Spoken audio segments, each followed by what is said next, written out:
You didn't go for the hands this time. Hands-free sync. Hands-free sync. I have my hands in my pockets, so, can't be bothered getting them out just to clap them. Right. Got to make do. Improvise. Fair enough. Live life on the edge. Live dangerously. YOLO. All of that. Monument Valley is actually a place. It's not just a game. Turns out a lot less isometric puzzles than I was expecting. Right. And more rocks. More rocks. Oh yeah, but it's amazing. It's amazing. The landscape is like nothing else you've ever seen. I mean, you're from Australia, so maybe you have, but I know you don't have a big canyon, but you do have some big rocks. We've got one big rock. Got one big rock. Yeah. Have you seen it? Have you been to that big rock? I've never actually been there, no. Well, in that case, it's like nothing you've seen in your life. Yeah. Is it kind of like the Warner Brothers Bugs Bunny Roadrunner cartoons? That kind of geology? That kind of landscape. Yeah, actually, now that you mention it, it is a bit like that. Yeah. Yeah. It's obviously very dry because it's a desert. Right. And those are dry by nature. And just the Grand Canyon itself, I think, formed while it was underwater, like it was ocean at some point. Oh, okay. Right. And so that kind of landscape, I think, does exist all over the earth, but it's just mostly underwater, so you don't usually see it. I see. And so when you see it above ground and completely dry, it's like totally alien, and it's on a scale that we're just not used to seeing as humans, I don't think. Amazing. So that's quite amazing, yeah. And then a couple of days in Las Vegas on either side, so it was a bit different. What was the temperature like in the desert? Was it very hot? Quite hot during the day, not like very, very hot because it's still spring. But it was getting up to, I think some days it did get up to the 90s in Fahrenheit, which is like, mid to high 30s in Celsius. But very dry. And that's during the day. That's like the peak would be about 3 PM. Right. And then by night, it was like cold. It was colder than it is here in California. Oh, okay, really? It would drop down to like 50, whatever that is in real degrees. It's like about 10 or something. King's knuckles or something. No, it's 50 King's knuckles. Oh. It's 10 sensible water units. Right. I see. Yeah, actually, because San Francisco, or at least the Bay Area, some of it, geologically, it's and also meteorologically, it's a very unusual area, and it does get very cold there at unusual times of the year, doesn't it? Well, San Francisco in particular. San Francisco is like its own little microclimate, and just a little bit further south in the South Bay, it's like completely different. Right. It's like maybe an hour's drive or something, and you go from like cold, wet, foggy, 10-degree weather or something to like 30 degrees and beautiful sun and clear skies after like an hour's drive. It's like going from England to Spain in an hour's drive. Right. Yeah, I have distinct memories of one time I went to San Francisco for the Game Developers Conference. This was many years ago. No, it wasn't Game Developers Conference. It was Casual Connect, because it was in July. And this was when I was living in Japan. And I boarded the plane in 38-degree, basically 100% humidity. Kind of swum my way onto the plane, scraped off all the moss and the mushrooms and the molds growing all over me, and got off the plane in San Francisco fully expecting it to be summer, therefore warmish, and it was like 12. Foolish. And I can remember that I was going to stay with my friend who lives in Berkeley, and he lives up on the hills in Berkeley. And I decided foolishly to walk to his place because after, 9 or 10 hours sitting down in an aeroplane, I just, feels good to move your legs around and get some exercise. Sure. And it was so cold, yet my body hadn't properly acclimatized. So it didn't feel cold. It didn't feel uncomfortably cold, but obviously the temperature was very low. And walking up this hill with the physical exertion, I can remember actually looking down and seeing my body steaming. I could actually see my body steaming because I was kind of so hot, but just being so cold around me, and I was wearing, shorts and a t-shirt, which is evidently not the best attire to be dressed in summer in San Francisco. But no, I came during the summer a couple of years ago. Before we moved out here, we came for like a week just to get the lay of the land and a feel for where it is and where we'd like to live and stuff like that. And we were in San Francisco for a couple of days. We were mostly sort of visiting the South Bay, but I'd brought mostly shorts and a t-shirt and been fine, lovely for most of the trip. But San Francisco, it just works completely differently. Like exactly that period that you would expect to be warm, right. June, July, August, is really cold and foggy and horrible. But if you go in like February when GDC is on, or even better March, and also in the autumn after summer is over, in sort of September, October time, it's beautiful. It's lovely and warm and sunny, and it almost looks like a nice city. It's a strange place. Anyway, so I'm curious about Las Vegas because a lot has been said about Las Vegas, and there's obviously the kind of the image that it has in the media and in movies and in popular culture. What is it actually like? Well, it's very much like that. I mean, we didn't do any gambling or do any of the casinos or any of that. We were only there for a couple of days, and that wasn't really the purpose of our trip. And I was going with my wife and her mother, so it was sort of more of a family trip. Does Las Vegas really accommodate that kind of objective? I think so, but I think it worked better for us also because we were taking an excursion out from Las Vegas. I see. So we used Las Vegas as a base to go to other places. And there's a ton of other places we still didn't fit in. So I think we've got room to go back a couple of times if we wanted to. We saw the Grand Canyon, Antelope Canyon, which is amazing. If you haven't seen photos of Antelope Canyon, you can Google them now while I'm talking, because they're incredible. Monument Valley, which is also, amazing. And a place called Sedna, which is really popular with Japanese women for some reason. It's supposed to be a power spot. I don't know if they say that in English, but power spot. I see. So it's got magical properties. So we went there, but the Hoover Dam, for example, is an amazing site that we just drove past and didn't see at all. And that's much closer to Las Vegas. So there's a lot of little excursions you can make like that. And there's also a lot of shows on. I mean, I think we went to see the Cirque du Soleil. We saw their show O, which is, they're doing all the acrobatics and everything, but they've also got, the actual stage has got like a pool in it. It's got water embedded into the stage. Wow. And so as well as acrobatics, they're also doing bits of synchronized swimming and diving in and out of the water and jumping off a trapeze into the water and things like this. So that was quite an amazing show. But, in most places, they would have like one Cirque du Soleil show and it would be a big thing. But Las Vegas has got like 3 or 4 going on simultaneously in different locations. Right. So, there's plenty to go back for there. There's stand-up comedy, magic shows and stuff like that. There's a lot of shows. And the hotels as well are just amazing because they're just a sort of extravagance that you wouldn't see anywhere else, really. Right. Except maybe somewhere like Dubai. But even in Dubai is extravagant and expensive feeling. But the fun thing about Las Vegas is it's all that, but they're also themed, right? You've got Caesar's Palace and the Venetian, and the Luxor is a big pyramid, and it's got this Egyptian theme going on. The Excalibur is this like fake-looking castle that it looks ridiculous when you come from a country that actually has castles. Right. But I think it is supposed to look a bit ridiculous. I don't think it's aiming for real castle as its look. They've got a big a Ferris wheel, which is, I think, the biggest in the world. I think they purposefully made it like a foot higher than the London Eye or something, so they could say it was bigger. So they've got a lot of that. And most of these hotels, you do have to walk through the casino to get anywhere, which is kind of annoying because casinos are not quite as loud as pachinko parlors. Right. But it feels like a similar sort of thing, right? Imagine you've got a street full of massive hotels and basically nothing else.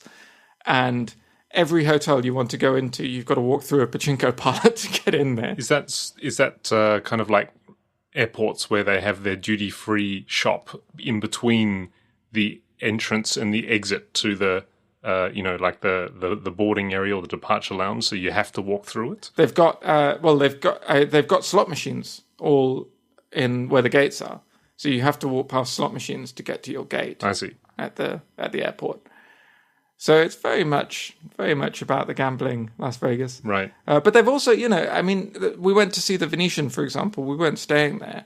But a lot of these hotels, even if you don't stay in the rooms, a lot of the amazing sort of effect that they go for is actually open to the public to view as well. You don't have to be a guest. Okay. So you can just go and visit all these different hotels. And of the ones we visited, I thought the Venetian was the most amazing, where they've got this canal system, modeled after Venice, obviously, right, inside the hotel. It's like in the middle of the hotel, they've got this canal running through it with actual gondolas, and you can pay to have a gondola driver take you around this canal. And they've got the ceiling is painted like the sky, and the lighting is permanently like dusk in Venice. So whatever time of day or night you go there, it'll be dusk in Venice.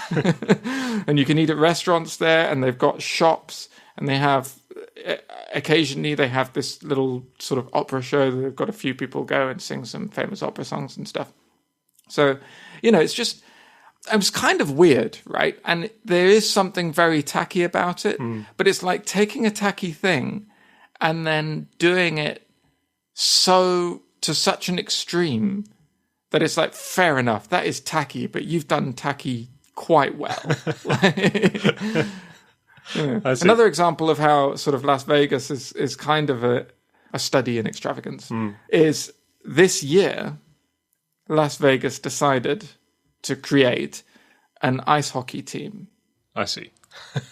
Las Vegas is in the middle of a desert. It's kind of like the Jamaican bobsled team, I guess, really. Right. It's a similar sort of deal. So they're like, fine, but, you can have ice rinks. Fair enough. So they made an ice rink in Las Vegas in the middle of a desert. And then they went and hired people, like good players, from loads of other teams around the country. And then they entered the league. And this year is their first year in the league. And they're doing really well. Like, they might win. It's ridiculous. And while I was there, they happened to be playing the San Jose Sharks, which is the local team around here. So that was a bit of a coincidence, but we didn't go and see them or anything. But they won. They beat them. And I believe the Sharks are a fairly major team. So, well done. I'm not really into ice hockey or anything, so I know nothing more than it I've just said. But I just love the idea that they're like, yeah, ice hockey. We'll do that. Why not? I mean, sounds like a pretty amazing trip all in all, but what was the highlight then for you if you had to choose one thing? The highlight for me would probably be Antelope Canyon. I mean, it's a toss-up between Antelope Canyon and the Grand Canyon, I think, which are both amazing in their different ways. I'm just looking at some pictures of the Antelope Canyon. This is obviously a very very famous place that I think most people will have seen in, if you have even a passing interest in nature photography or landscape photography, you will have seen this location before. Or if you have Windows 10, it's one of the desktop backgrounds on Windows 10. Right. I mean, I can't imagine, the majesty of what it would feel like to stand in a location with this kind of light. It looks very. You can certainly see that it's been shaped by water and wind, right? Because it's a very kind of soft appearance to it, isn't it? Yeah, and a real grain to it as well. You can see the direction the wind has run through the canyon over the ages, which is quite something to think about. Yeah, so the Grand Canyon itself, though, what about that was, like, if that's a close second to the Antelope Canyon, what about the Grand Canyon was so impressive? I think it's mostly just the sheer scale of it. Right. The fact that your eyes kind of boggle at it. You don't quite understand what you're looking at. Another friend of mine visited the Grand Canyon before, and he was saying it was partly on his recommendation that we decided to go and visit it. And when he went, he was standing there and he saw this sort of shadow of a bird in the distance, and it was flying sort of towards him. And he was trying to figure out what kind of bird it could be, because it was kind of a funny shape and it had a really strange sort of pattern to its flight. It didn't seem to fly in the way that he's used to, the birds that he knows. So he was looking at it, like peering, trying to work out what bird it could be. And then it sort of turned and came a little bit closer into view, and he realized it was a helicopter. It was just, the place was so big, right, that this helicopter in the distance looked like it could conceivably have been a bird. Wow. So it is, it is amazing. Actually, we went to another place, which I didn't list. Technically, I think it is part of the Grand Canyon, which is called Horseshoe Bend, I think. Yeah. It's this place where the Colorado River sort of flows around in this horseshoe shape. And that's another case where, like, there's sort of one perfect angle you can stand where you're sort of looking into the middle of the horseshoe and the river is going around. And again, your mind can't quite comprehend how big it is. Like, it makes for a great photo. It's nice framing and stuff. And if you look at photos, you probably think, oh, that looks pretty. Yeah, I'm looking at a photo now. Actually, it kind of looks like a mirrored picture, doesn't it? Right. Yeah. It's so perfectly symmetrical, and I think it looks pretty in photos. But unless you're actually there, I don't think you can appreciate the kind of scale of it and the distance of that middle part. Right. That little sort of middle island that's jutting out in front of you, and just how far down the river is. It's really doesn't fit in with any of my other experiences in terms of just sheer size. Yeah, it looks amazing. I have to say, the times that I've been to places that are not urban and metropolitan in America, and in my case, that was, I think the second time I went to America was about 10 years ago, and that was actually in Kentucky State. And my father, my mother, my wife, and myself, we had a rental car, and my parents were living in Kentucky at the time for my dad's work, and we drove from Kentucky just various sort of remote locations in Kentucky, and then up through the country to up north to, I believe it was Philadelphia, and then up into Canada. And America is a stunning country. I mean, the natural aspect is incredible. Like, it's really, and of course it's a vast country, and there's various different sort of geological. The varieties, because it's essentially a continent, right, exactly. as well as being a country. So you really do get the variety. Yeah, I just remember thinking that there's the aspects of America that I was. This was, when I had been there, I was only my second time, so I can remember that, as an Australian going to visit America, there are various aspects of it that are pretty much just as you imagine they're going to be, and parts that are reflected in the pop culture and the media that, is broadcasted from America.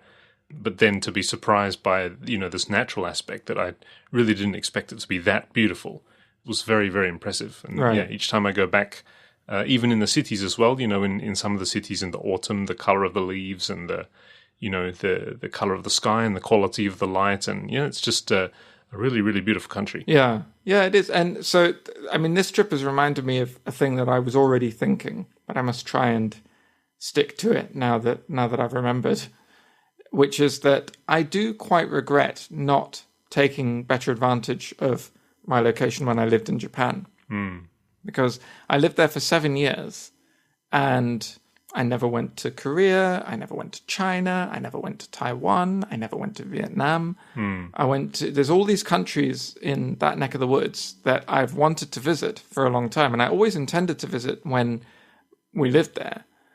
But then, then we left, and when we decided to leave, it was quite sudden, and it was quite soon, there wasn't that much time between deciding that we were going to leave and leaving. Yeah. So I ended up, you always put it off for, we live here, so we can go whenever we like. And then somehow a few years later, you find that, now you've left. And, apart from one trip to Bali, you've never visited anywhere remotely in the region. So I kind of don't want to do that this time. I'd like to make the effort to sort of see a few places in America, and also, in South America and in this side of the world while I'm here. You know what I mean? Yeah, but I mean, just winding it back there a bit, I think the issue, you said that, we live here so we can go whenever we want. I think that's the key problem, because for myself as well, I lived in Japan for 16 years. And as far as travel to locations close by to Japan that weren't business related, I went to China, and I already lived in China. So it's like there's no other places that, I didn't go to Korea, which I would have liked to, or, any of the, and of course, being from Australia, the Southeast Asian countries are, I guess, somehow less exotic than they could be. But the thing is that, in Japan, when you work there, it's often not the case that you can go whenever you like, because I think that especially if you're wanting to travel with somebody else, such as in your case, your wife, they will have their work schedule and you'll have your work schedule. And as we know, travel in Japan, work in Japan, I should say, is as far as taking time off, it's not generally that easy, I guess. Right. And then, the whole country takes time off, incidentally, right now, which is Golden Week in Japan. Oh, yeah, good point, yeah. And also Obon and also the New Year. And naturally, during these sort of week-long holidays, the entire country is on holiday, and therefore, prices of travel just escalate to amazing heights. And so, right. And also everything's sort of crowded and packed. Exactly. And so, horrible. because I can always remember sort of thinking, it would be nice to do this, or it would be nice to go there, or it would be nice to, leave the country and do this. But it was just really difficult all the time, trying to find the right sort of convenient time to do it from a work point of view when you actually don't have that many days off anyway. And then trying to sort of string them on either end of the Golden Week or the Obon or New Year holiday to get yourself more time. But then realizing that by doing that, you've just sort of landed yourself right in the middle of massively premium prices for everything. Right. So, that was one thing that sort of disappointed me a little bit about Japan. I mean, obviously we were both there to work. We weren't there to go and, use it as a base to go around and, do a whole lot of tourism for 8 years or 16 years. But sure. But I think... I think that what you say is true, and it is not that easy to make time and all the rest of it. And, I was married to somebody who worked in schools, so I still am married to her, but she doesn't work anymore. So we're beholden to school holidays and things like that, which is, even more. But I think we could have. I think it is one of those things that if you set out to do it, you can, and we didn't. And that's kind of the end of the story in that sense. Yeah. Now I have 2 young children, and so travel for leisure is even more complicated. Yeah. So there's also that feeling that, I probably should have traveled a little bit more before having children, but some of these things you can't plan. Well, yeah, exactly. And these things, I mean, it's the same thing, right? I probably should have traveled before coming here, but when the opportunity comes, you've got to take it. And so, and then the time is over. So anyway, I don't regret it that much. All I'm saying is that is an impetus for wanting to do more travel while we're here, because also here, I'm the only one working. So, we only have to fit in with my holiday schedule. And they don't have the same property of Golden Week and all that when everyone's going at the same time. Yeah. So it's a little bit more convenient, and with my mission this year as well, of course, to be improving the Spanish. Yeah. It'd be a good opportunity to go down to the many, many Spanish-speaking countries that are just a bit south of here. So, how is your Spanish going? It's pretty good, actually. So I'm still rubbish.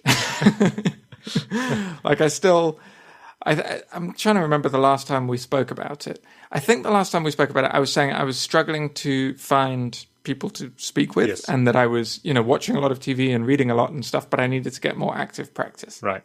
So I've done a couple of things to improve matters here. I remembered that I have a friend at work who is from Puerto Rico, so he can speak Spanish. And so I've met up with him a few times, and we've sort of practiced. I've been speaking Spanish with him a little bit.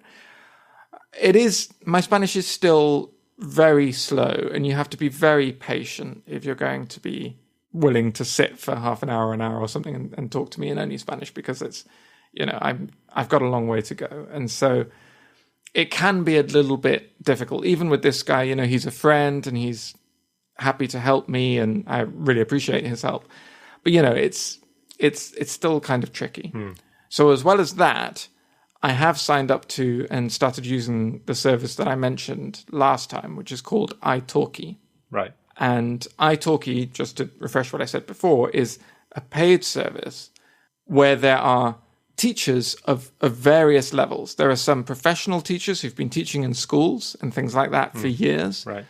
And then there are essentially amateur teachers, right? Right. They might be, a lot of them are students So they might be in Colombia or Venezuela or Spain, but I'm usually on in the evening in this time zone, which is like 4 a.m. or something in Spain. So I don't see too many Spanish speakers at that time. But there's a lot of people from this side of the world. And, a lot of the people that I've been connecting with are young and they're students. And this is kind of a way to get a bit of money, and it's quite a good system for them, I think. And the idea is that you pay a certain amount to have a lesson, which can be, say, half an hour or an hour. And then you just connect on Skype and you have your lesson. Right.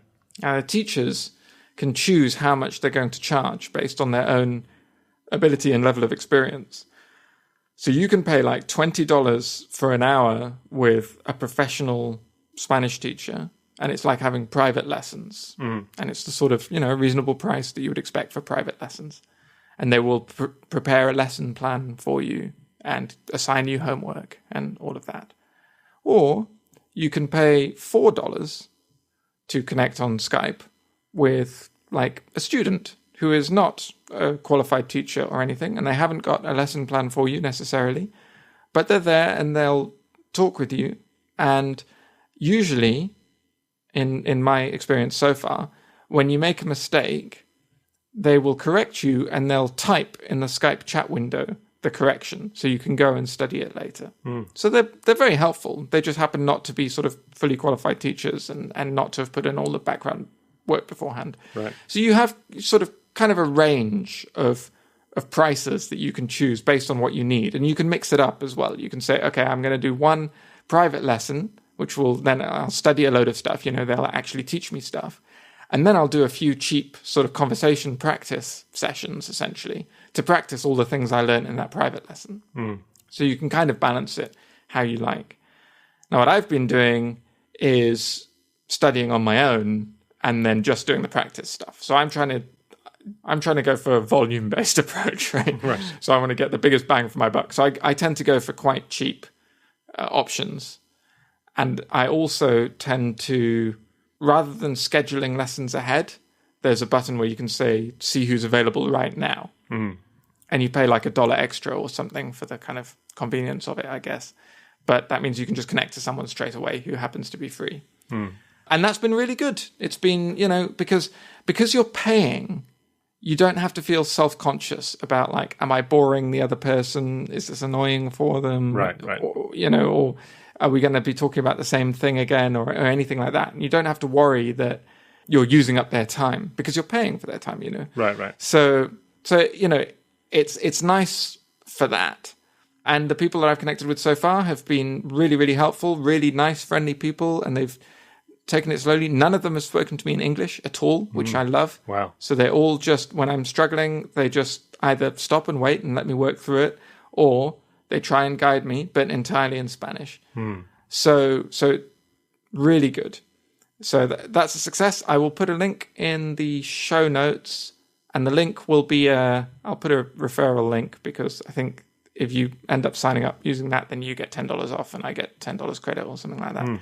Cool. Yeah, so it's great. So that's one of the things I've been doing. Cool. I'm actually just looking at the website right now, and for Swedish, there are 21 teachers. So that's pretty good. Yeah, not bad. They've got a range, Mind you, seeing that I'm in Sweden, there might be other options other than doing this online, I guess. Right, yeah. I mean, part of the reason I'm doing it this way is because it's, because I'm not in Spain or whatever. There are plenty of Spanish speakers around here as well, and probably there would be other options here. But it is convenient just being able to log in like just when I've got a spare moment. Yeah. So far, the times I've most commonly been doing it is like literally at 10 at night when I've just got like half an hour spare before I decide to go to bed. Yeah. And I'm just like, oh, I've got spare time. I'm feeling quite awake. I'll give it a shot kind of thing. I think this might be kind of useful for me because the problem that I've discovered is that the Swedish for Immigrants course in Sweden is fairly intense and requires you to have a commitment from 8 a.m. until something like 12 p.m. basically every day of the week. Right. And that's they have a sort of a correspondence course as well, but that's not very effective apparently. And so, if you're working like I am, there really is no feasible way to do that. I mean, I suppose, especially in my case, because I'm working with colleagues in Japan, the morning time is critical because that crosses over with the business day in Japan. Right. Which means that if I for example, if I had a work day that was skewed so that I could take the Swedish course in the morning and then start work after lunch, and then, work into the night, that just wouldn't work with the Japan team. So Right. So the opposite would almost work. If there was an afternoon-only course, that actually might work out for you. yeah. So the problem that I've got is that, well, how am I going to get started? Right. Not only do I have, work during the day, but also the weekends, they get, because I'm playing in the band that I mentioned, and also Oh, yeah, of course. Yeah. the time that I'm not playing with the band obviously is occupied with responsibilities with the children and doing stuff there. And so there's just sort of no time for it. So something like this where in the evenings, because the only time that I have to myself really is in the evenings after the children go to bed, being able to do it from... have a lesson, over Skype with somebody here in Sweden at my own leisure and my own time. I think that sounds really good. Yeah, it's a really good system. I do. It doesn't stand on its own. I think you need to be doing sort of your own study, and I think it would be expensive to get all your practice through the service as well. So it's good to find other avenues for practice, but as a sort of way to get lessons, I think it's really good. The other avenues for practice, I've been using an app which I don't think I've mentioned before, which is called Hello Talk. Did I mention that? I'm not sure. Probably yes. Oh, okay. Well, fair enough. Hello Talk is another app, and it's much more of a language exchange app. Right. So rather than paying money to connect to a teacher who's then devoted to helping you with your target language, you're all sort of helping each other. So when I was learning Japanese, which is coming on for 10 years ago, there were similar sort of things. There was a thing called My Language Exchange, I think, where you signed up and it connected you to like pen pals for whatever your target language was. But the subtle difference is, in that case, obviously we didn't all have iPhones then, and the intention was that you were writing emails to each other. So it kind of felt like you had to write something of some length. Like somehow just the fact that it was an email felt like you've got to sit down and think it through and kind of write this whole thing. Right. Hello Talk is like a mix between iMessage, just like text messages, Twitter, and to some extent Facebook. It's like a social networking service for people who are wanting to learn languages. So the way that it works is that I put in my target language, which is Spanish, and I say that I'm a native speaker of English, and I also put that I'm a British English speaker, in case people, want to learn a particular dialect. And then I can make sort of public posts, they're public for anyone to see. So in that sense, it's like Twitter. But then they have comment threads. So in that sense, it's like Facebook, right? Right. But the other nice thing is that on either the post or the comment on basically any text in the app, you can long press on that text and add corrections.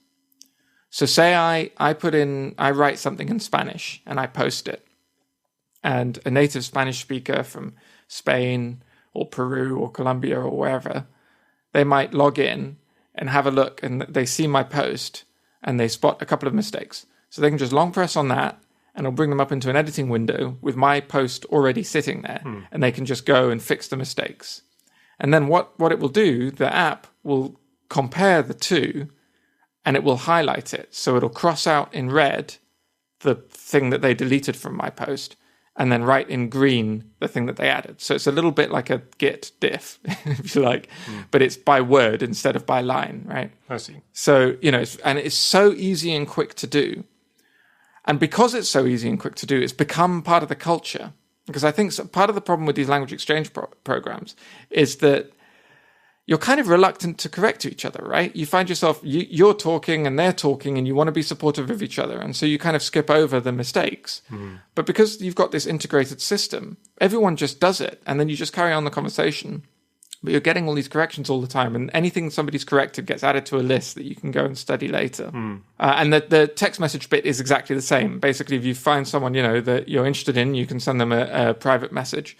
And that's just like Facebook Messenger or iMessage or whatever. And you just send each other messages and then you can do all the corrections and stuff. You can send little audio snippets as well if you want. And I've found that to be just great. I've been trying to make an effort to post at least one public or private post every day. And it just makes such a difference. It feels so different from when I was learning Japanese when I was living in England. Because you really do, you're getting actual practice, actually speaking every single day.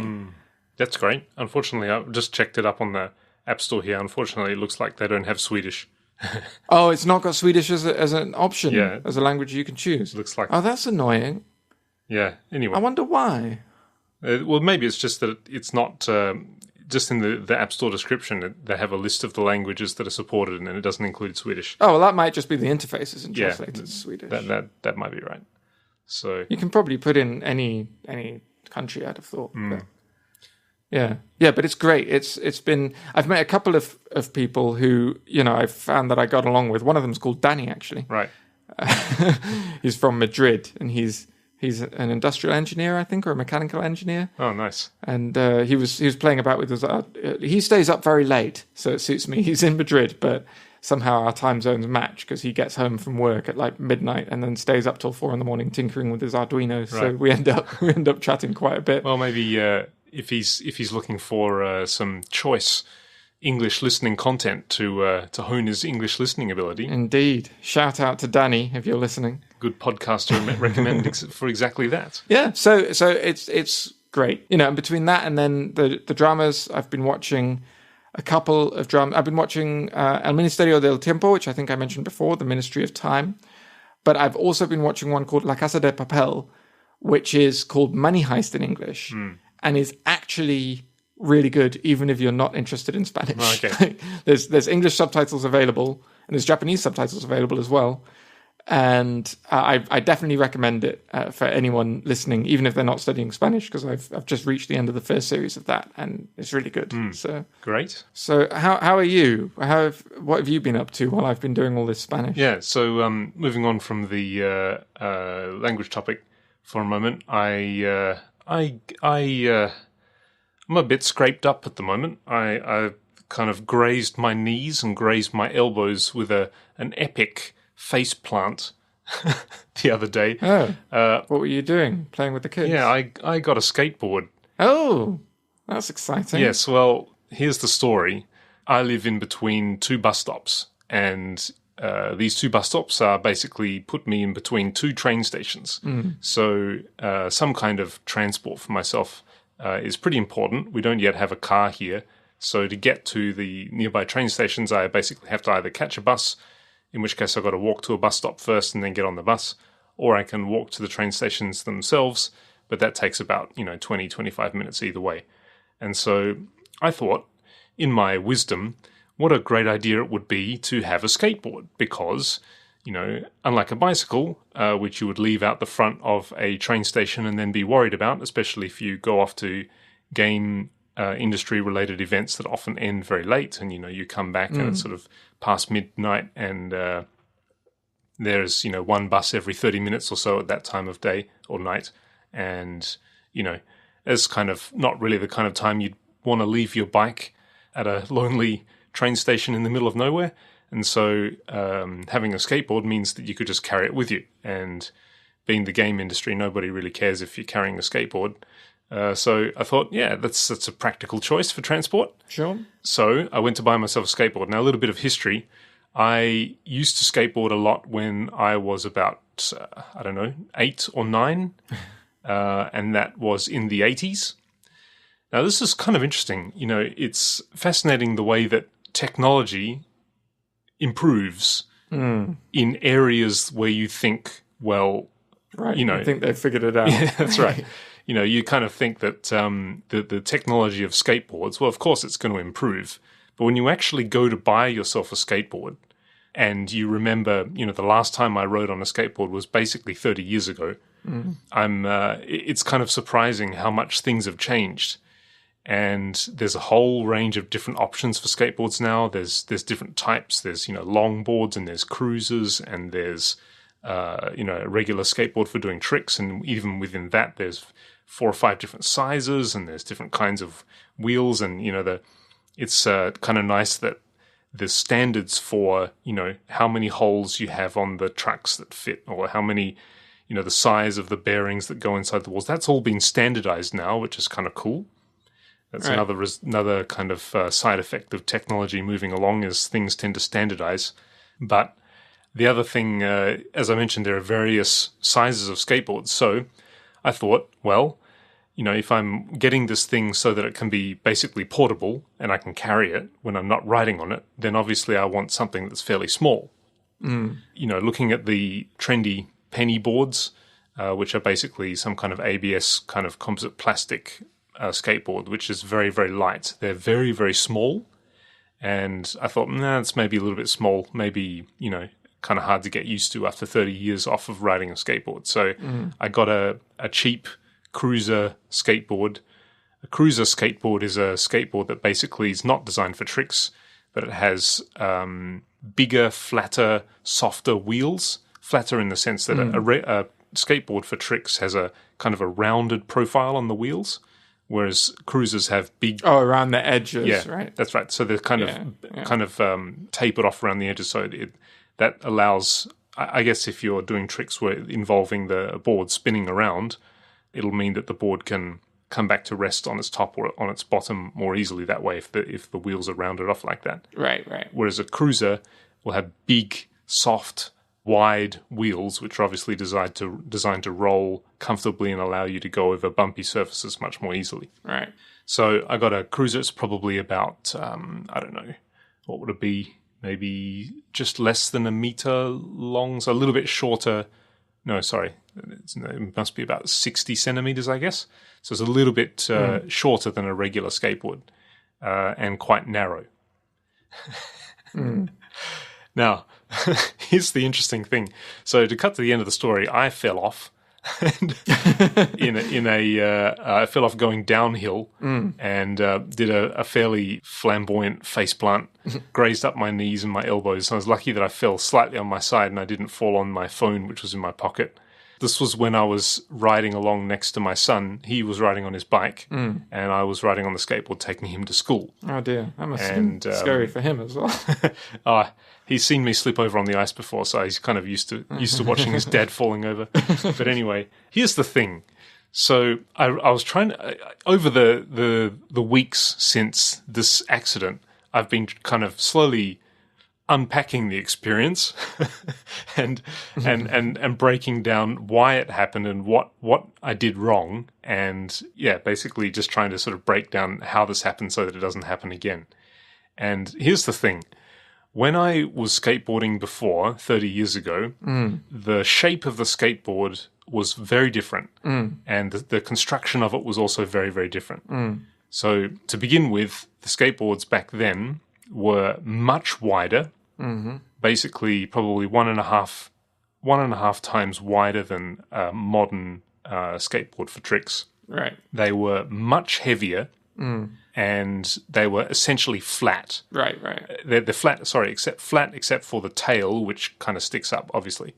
Now, if you look at a modern skateboard, it's interesting that the way the design has kind of evolved over these 3 decades is that they're not flat. They're kind of curiously kind of formed into this shape where they're slightly risen above the wheels, so that when you're turning the skateboard by leaning, you don't get what they call wheel bite, which is where the wheel will kind of bite into the wood of the board itself, and that can actually cause the wheel to stop, which will throw you off.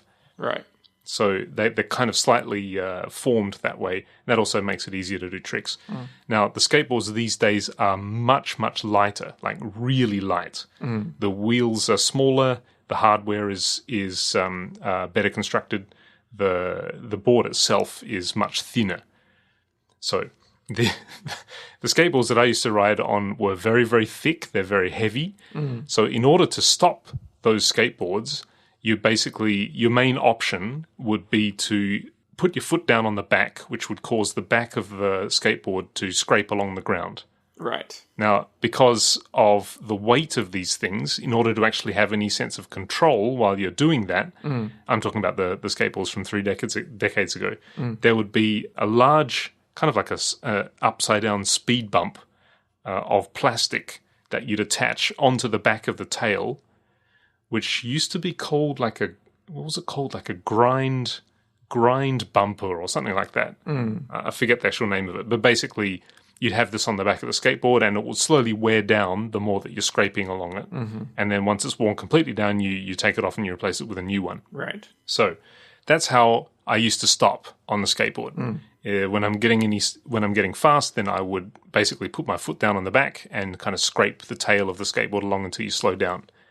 And I would never kind of, because the board is so wide, you would never put your foot down to stop because the board is so wide and it's actually, you have more stability by keeping your feet on the skateboard and then using the back to slow yourself down. Right.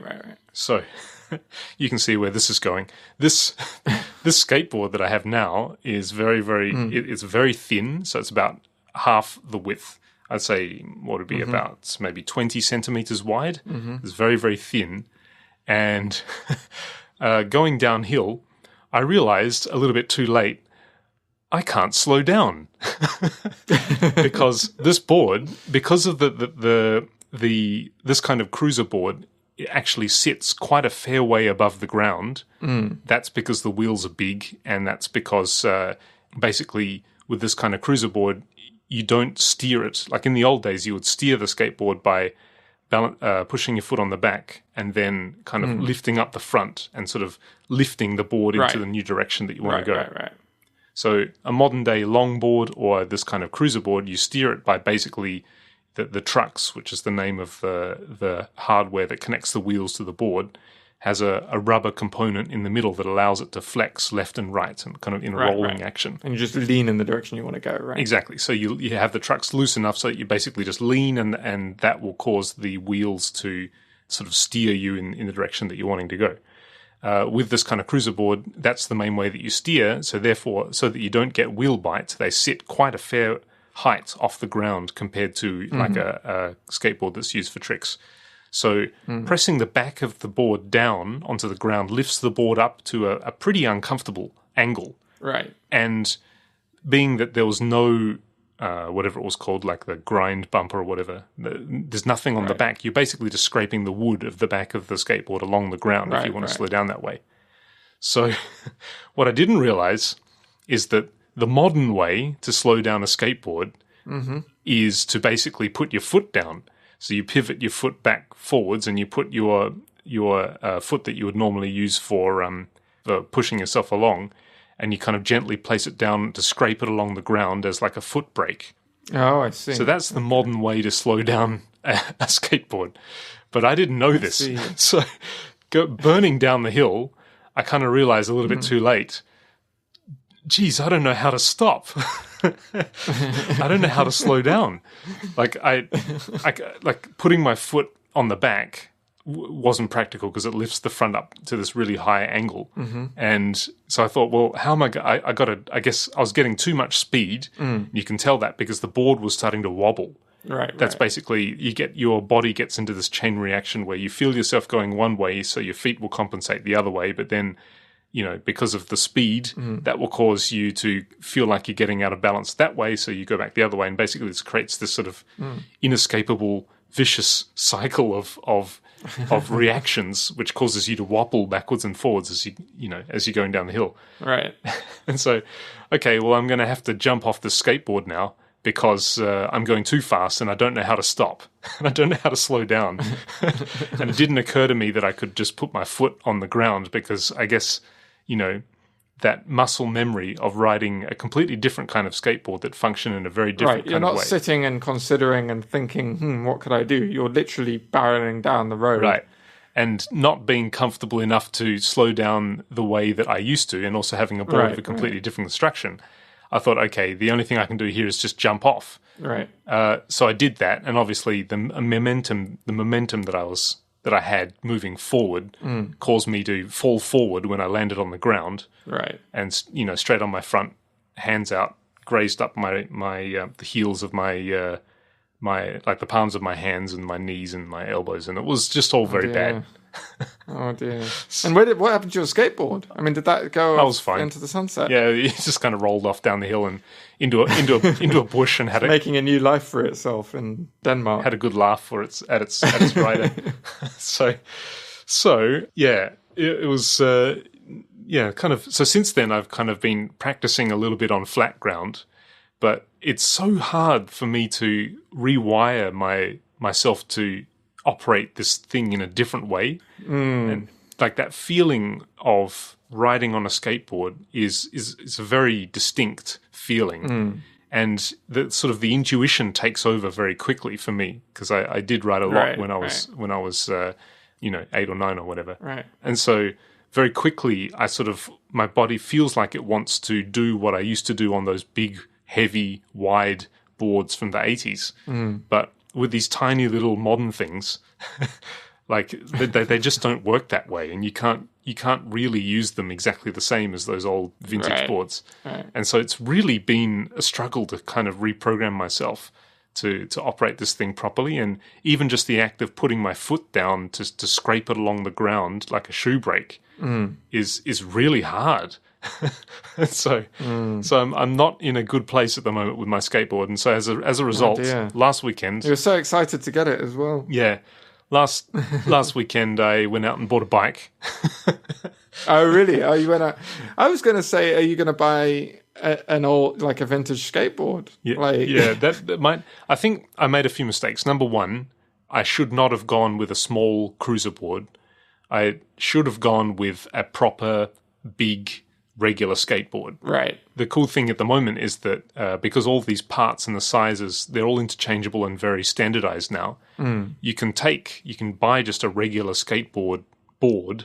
Right. And then choose your own trucks and hardware for it, and then choose your own wheels for that. And as long as you've got like riser pads that can give you a bit more height off the ground so that you don't get wheel bite, you can basically pretty easily, construct your own skateboard to your own specs. And I should have done that with a larger board that is designed for control and not for portability. Right. And yeah, I don't know if they let you take them for test drives, but it might have been good in the shop to sort of I did feel the difference between the different... Yeah, I actually did. Like I tried I didn't try a regular skateboard because I was thinking, I don't want it to be too large. Right. So I tried a longboard, which is kind of they're very different. Like they're slightly flexible. So when you're standing on them, they kind of sort of wobble a bit and they kind of bounce up, and they're that flexible. So it's really easy to steer by just leaning. And then I tried this little cruiser one that I ended up buying. I think, this will do. This is fine. And obviously, you're just sort of skating a few meters on flat ground inside a shop. So, there's not going to be any downhill disasters in that situation. But, so I'm not really sure what to do with my little cheap cruiser now that I've basically... Well, you can persist. I mean, you can still practice on flat ground and try and get the hang of it, as well as you'll have your bike for now. But it would be nice to learn how to... Because it sounds like once you've figured it out, it is the thing that you want. Right. Like, once you've learned how to ride it, it is the smallest, lightest thing that would be the most convenient to get around. And it's probably also, I mean, the name implies that it's sort of the city skateboard, right? It's the thing you want to use to get around. So, if you can practice and get used to it, then I don't think you've made a mistake necessarily. Yeah, I think my wife would disagree. Because after, coming back, also my son might disagree too. Like after coming back from that fall and then getting the bike, and now obviously, having a bike to ride next to my son to ride him to school every day is far more practical because it's faster and, it's arguably safer. I'm not saying you should sell the bike. I'm just saying you should keep the skateboard you've got and you'll find a use for it. Yeah. I think the tricky thing now is like I'm regretting getting something so small. So I'm now thinking that it would have been smarter to get a proper regular size skateboard. Right. But that then, that really is quite a commitment if I'm going to buy a second skateboard just because this first one was too small. So yeah, not really sure. Unfortunately, the area where I live around here has got quite a lot of sort of gentle hills around here. There isn't any area that's kind of flat. So pretty much wherever I go, I'm going to deal with hills, climbs, and descents. And so, both of those are not really ideal environments to be practicing skateboarding. Well, as someone who has never been able to figure out skateboarding, tried many, many times, and I can't make it go. I've just never figured it out. As someone in that position, I say stick with it.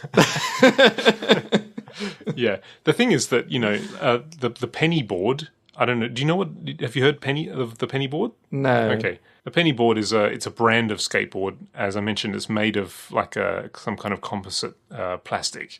So, and it's very, very, well, maybe, I'm not sure about now, but for a while it was very, very trendy because it is essentially what I was aiming for with the purchase of this board. It's very small, it's very light, it's very easy. It's very practical, very easy to ride in the sense that, you just push it and you stand on it, and as long as you can balance, you'll get where you want to go very quickly. And yeah, not that expensive. And of course, being made of plastic, there's a whole range of different kinds of colors and patterns and designs that you can get them in. So, they're extremely popular, which means that, yes, this thing is rideable and it is conquerable. It's just a matter of persistence. But the muscle memory thing is really, really getting in the way. Like when I stand on this thing, my body feels like it should be standing on something very, very heavy, very wide, and that, when you press down on the back will only kind of rise to a fairly gentle angle because of the bumper on the back. Whereas with the cruise that I have, it's all different, but my body doesn't really react quickly enough to that. Yeah, I know what you mean. I mean, it almost is a bit of a strange example, but it sounds a little bit like the thing of moving to a country when they drive on the other side of the road. Right. And you kind of, your muscle memory is all set up one way, and you're used to always looking sort of right when you get to an intersection, and now you have to always look left and all of this sort of thing. But I feel like people consistently manage to do that, even though it's annoying, because they end up driving a lot. They end up, having to do it. Right. And I think you would also, if you did it enough, you would get it. But there probably is a tipping point where, like, if you're only going once a week or once every 2 weeks or something, then you never quite make it, and the muscle memory always feels like it's getting in your way. Right. If you were going every day, then you would probably get over it quite quickly. But obviously, if you're not actually, if you're using the bike to get places and you're just using the skateboard to practice, then it's quite difficult to make time every day just to practice. Right. So it's like, where's the middle ground? How can I do it enough to overcome this problem, to get past that tipping point? Right. But without sort of, with the limited time that I have. Yeah. The left-hand, right-hand drive thing is interesting too. My father does that incredibly well. He's just able to kind of flick a switch, and he's on the other side of the road. Probably because he's been back and forth between countries that drive on each side, I guess. Yeah. I mean, I bet if you used like 3 or 4 different skateboards regularly, then you could just switch between them like that because you'd be so used to it. Right. So, yeah, speaking of my father, there's one other thing that I wanted to mention on today's show. And this is to do with my father. And I have a recommendation to make to you, Dani, and also to anybody else who's listening. My father visited us in Stockholm just a few days ago. And I did something with him that I'd been meaning to do for many, many years, but never kind of really got around to it. And I finally did it, and I'm so glad I did. And I want to recommend that you, Dani, and as well, listeners as well, you do this as well with either of your parents or your grandparents. And that is, take a voice recorder, put it in front of your parent or grandparent, and ask them to tell you as much as they know of their history and of the family history and of their childhood. Oh, wow. It's something really special that you should definitely do because I think we forget, in this day and age, luckily both of our parents, they're still alive.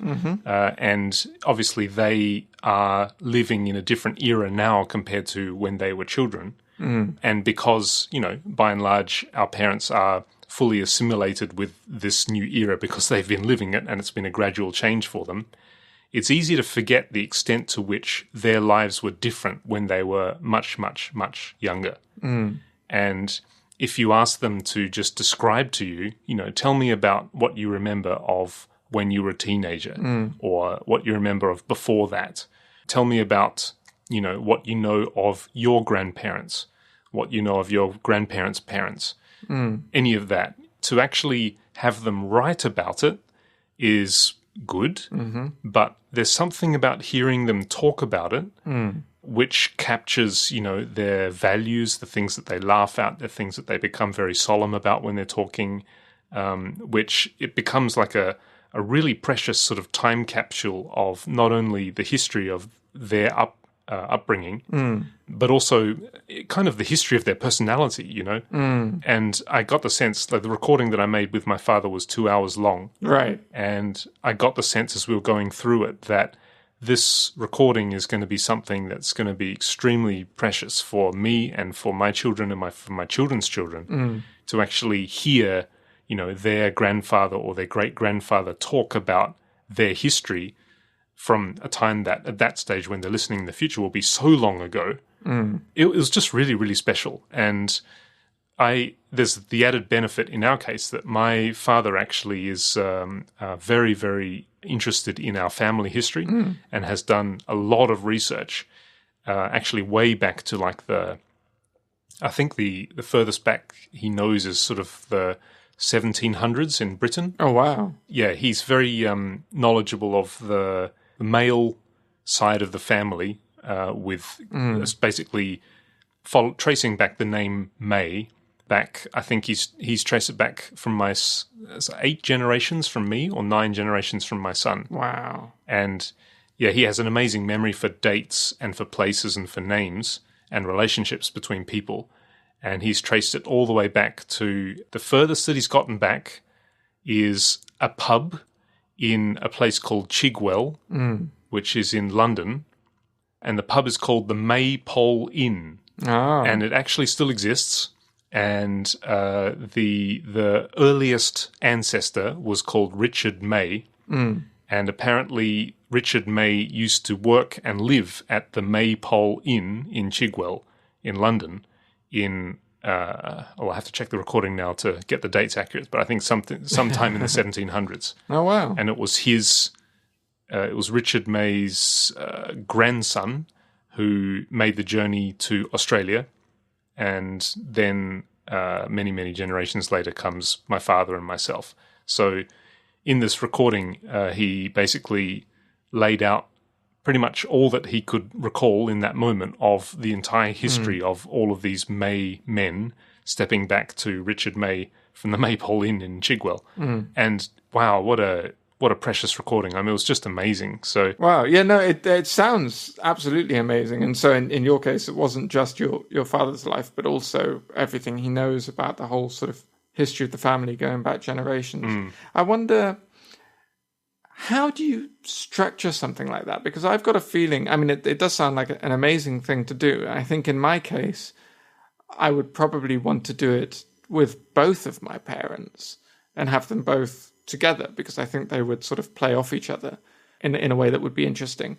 But I don't know if I could just put a tape recorder in front of them. Obviously not a tape recorder. Sure, I'll get a cassette tape. They're like 90 minutes, aren't they? and sort of hit record, because I know if somebody did that to me, I wouldn't know where to start. So did you have a set of questions that you had prepared, or do you just happen to be lucky that your dad is good at telling a story and knew what you had in mind and knew how to go into it? Like, was it awkward at first? Yeah, no, basically... How did all that work? Yeah, basically, my children had gone to sleep, and it was just my dad and myself. And later on, my wife came down as well, and we had, a cup of tea in front of us.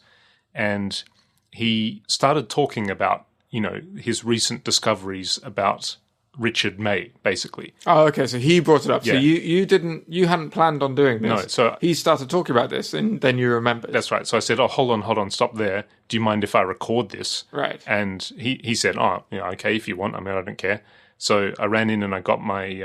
I have a extremely good portable voice recorder or sound recorder, which I use for work. Actually, you might remember it because we actually did some recording work with this particular device when we were working together. Yes, I do remember. Yeah. Yes, indeed.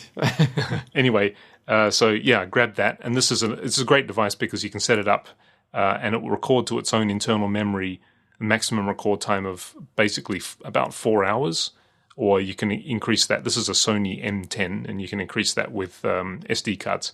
But anyway, right. So basically put it down in front of him, and the recording was basically kind of like a conversation between myself and him.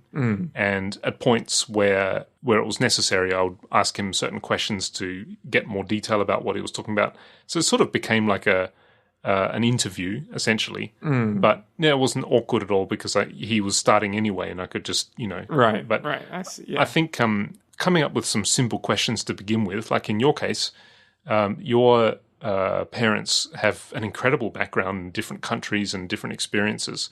So, right. It could be easy enough as easy as just starting off with, what do you remember of your very early childhood, and what do you remember of this country, and what do you remember of this transition, and how did you feel about doing this, or tell me about your grandparents, or some pretty basic questions can get the flow going pretty easily. Yeah, it is. I mean, I think it would be very interesting because, as you say, my parents come from a kind of an era which has disappeared now, in a sense. Right. But that's the thing. That's my point, is that, it's easy to look at our parents now and they feel very, up to date with a modern lifestyle and a modern society and all of that. It's just so easy then to forget that before we were born, things were very, very different. And they've been gradually changing all of this time. And so right. all of our parents are from a different era. And, to take the opportunity to really, really hear out all of the fine details about what they remember of their childhood and that different era is, it's amazing. And so to you and also to anybody listening, I highly recommend that while you have the chance, definitely do this. Get yourself some kind of recording device and sit down in front of your parents with a good hour or two and a cup of something warm, and ask them some simple questions like, tell me about your history, or what do you know about our family, or anything like that. Yeah, that definitely sounds like a great idea. And if anyone sort of hears interesting stories that they wouldn't mind sharing, please do pop on the Reddit and compare notes. I'll just share one. So go ahead. My let's see, my father's so my great grandfather Yes. was the man who came from England. His name was Edwin, and Edwin May, and basically he was a very, very entrepreneurial kind of person. He came to a place called Maryborough in Queensland, and as a very, very entrepreneurial person, he had a whole range of different kinds of businesses and stuff that he was doing. And one of those was a publican, that is somebody who runs a pub. And at the time, this is really, really fascinating. So my father has all of these newspaper clippings from the 19th century. And at the time, if you wanted to become a publican, you need to actually state your intention to do that in the local newspaper. Oh, okay. And so he has these actual clippings that he's found in archives of the newspaper article where Edwin May announced his intention to become a publican. And following that, any kind of scandalous event that happens at this pub will be publicized in the local newspaper. So there's all of these accounts of, my great-great-grandfather being arrested for abusive language and there's in his own pub. and there's one where he was arrested for letting his horse and carriage run free in the main street. Oh dear. Oh dear. And now there's you with your skateboard disappearing into the distance. That's right. You're no better. That's right. And the amazing thing is that his son, who was called Edwin Erskine May, so Edwin II, saw all of these kind of hooligan antics of his father and was so unimpressed that he decided to become a policeman. And Edwin Erskine was actually a policeman of some reputation. Oh. And there's articles about his some of his famous sort of captures of criminals in the Australian outback. And the names of some of these criminals and the way that it's written up in these newspaper articles is priceless. And one of the criminals that he was famous for catching went under the name Captain Starlight.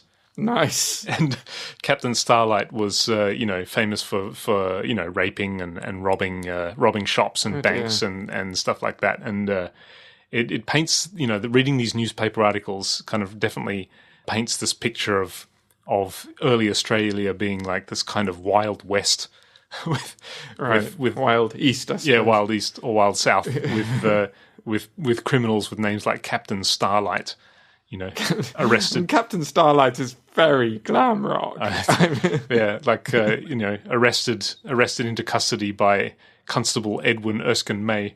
It was fantastic. Anyway, so yeah, there's. The other thing is apparently my family, a lot of the men along this May line have this history of enjoying mechanics and taking cars apart and putting them back together again is a common thing that comes up through different May men in the history of the May family. So that's maybe I have a latent genius talent for car mechanics that I've never really discovered before. Into. Anyway, so yes, Dani, you should definitely next time you go to visit your parents, you should definitely grab yourself a portable recorder and do this, because I highly recommend it. Well, we all have portable recorders that we carry around with us all the time because there's an app for that.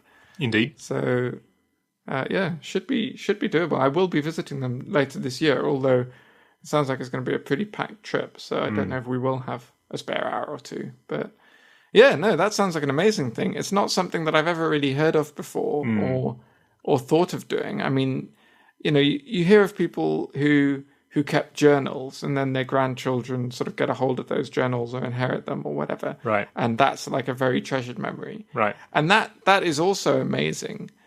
The nice thing about journals, of course, is that you're writing them at the time. So you really are seeing things through the eyes of that person who was there at that time and right. with all the views and thoughts that they had at that time. Whereas with this recording thing, you're going to be getting the memories of someone, right? Informed by their experiences since.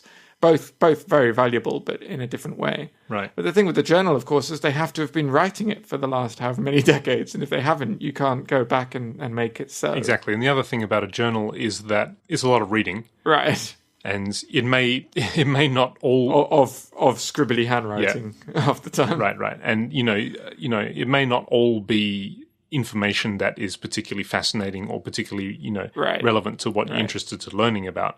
Whereas with a recording, obviously, as you said, you will introduce the potential for inaccuracies because they're remembering something. Not just inaccuracies, but just a very different point of view. Right. I think. But that's kind of the beauty of it as well, because you get their values. Like I said, the things that they find funny or that they find saddening or whatever, those will be the things that they'll choose to make emphasis on when they're talking about it. And as a kind of a snapshot, if you like, of their personality. Yeah. It's just amazing. So I'm really, really glad that I did this, and I've already made multiple backup copies of this one. Yeah, you definitely want to keep a few backups of that. It's 1.6 gigabyte recording. Yeah. But it's such a precious thing. So highly recommended. Yeah, no, definitely sounds it. I mean, we've had those sorts of conversations over the dinner table many times, right? I have memories of listening to my parents' memories of various things. But we've never done it in sort of one sitting, and it's never been recorded. So we don't have that, that artifact and the ability to listen back and hear it with their voice. Yeah. One thing that I might not recommend is doing it with your parents together, because if you do that, then, pretty quickly, because we're talking about memories, you're going to get into a situation where they're arguing with each other about what actually happened, which maybe if you're interested in finding out absolutely accurate information, maybe that's a good thing. Right. But just sort of in the interests of keeping the discussion moving on and getting as much content as you can, maybe it's not important that things are 100% accurate, especially if you're viewing this more like a snapshot of their character and their personality. Right, yeah. Accuracy isn't really the goal. I mean, I think that will depend on your situation and on your particular parents. Right. In my case, I don't think my parents are that prone to arguing, so I'd probably get away with it. Yeah, it's just my after we did this the next morning, because my dad was here by himself and my mother is in Australia, we Skyped my mother and I told my mother that we did this, and part of the recording, he was actually recounting how he met my mother, which was also a pretty amazing story in itself. And of course, when I told my mother what he had said the next morning over Skype, the first thing that she said was, "Oh, that's all wrong." That's not how it went. So if that was in a recording situation, then it probably would have been suddenly the conversation gets derailed into talking about the details of, who said what at when and what happened, which isn't really what I was wanting. So Sure. Yeah. Anyway. Oh, no, you put this down on our show notes as surprise topic, and I really had no idea what to expect. And that was something that's never occurred to me before, and really interesting, really, really nice idea. So thank you. You're welcome. And with that, we should go. There is something I have to mention before we go, which is, this is kind of boring, and most people may not be interested in it, but the last episode was the first one on a new server. I've switched the back-end servers for this podcast, and it's going to be going through a new system. Right. And for most people, they shouldn't even notice if they're listening in Overcast or the Apple Podcast app or any of the other common podcast apps.